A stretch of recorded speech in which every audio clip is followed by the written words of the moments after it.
Hello friends, good morning সবাইকে। আশা করি তোমরা সবাই ভালো আছো। তো দেখো, তোমরা সবাই বাজারে এই খেজুরগুলো কিনে নিয়ে আসো, আর আমরাও কিনে নিয়ে আসি, কিন্তু না দেখে এগুলো খেয়ে নিই বা অনলাইনে অর্ডার করো। কিন্তু দেখো, এই খেজুরগুলোর মধ্যে আমি একটা ছাড়িয়ে তোমাদেরকে দেখাচ্ছি। এই খেজুরগুলো 2 প্যাকেট আনা ছিল, ফ্লিপকার্ট থেকে আমরা অর্ডার করেছিলাম। 1 প্যাকেট শেষ হয়েছে, তো 1 প্যাকেটের আরও কিছুটা ছিল বাড়িতে, ওইগুলো শেষ হয়নি। কদিন আগে খেয়েছিলাম, আর কালকে খাওয়া হয়নি। তাই আজকে আমি একবার এটা নিলাম, ছাড়িয়ে দেখলাম। 2 খেজুর নিলাম, 2 খেজুরেই দেখলাম পোকা।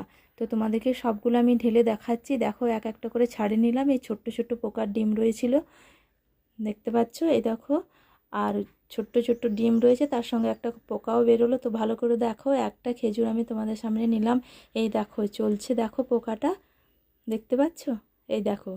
তো যখনই তোমরা এবার খেজুর খাবে, তখনই বেশ ভালো করে লক্ষ্য করে ভালো করে ছাড়িয়ে দেখবে ভেতরে, এমনকি এই উপরের খোলটাও ছাড়াবে, ওটার মধ্যেও থাকে। তো ভালো করে ছাড়িয়ে তবে খাবে। তারপর এই ভিডিওটা তোমরা সবাইকে শেয়ার করো, সবাই যাতে দেখুক যে এই খেজুরগুলো ভালো করে ছাড়িয়ে খেতে হয়। আর এমনি মুখে ভরে দিলে, কারণ সবারই ক্ষতি, না দেখে কেউ তো না দেখে খেলে এসব তো পোকা থাকে ভেতরে। তাই একটু দেখে খেও, এবং আমার ভিডিওটা সবাইকে শেয়ার করো। সবাই কিন্তু আমার ভিডিওটা লাইক করো, সাবস্ক্রাইব করো, এবং আর কারো যদি এরকম পোকা বেরিয়ে থাকে খেজুরে, তাহলে কমেন্ট করো। সবাই ভালো থেকো, সবাইকে টাটা।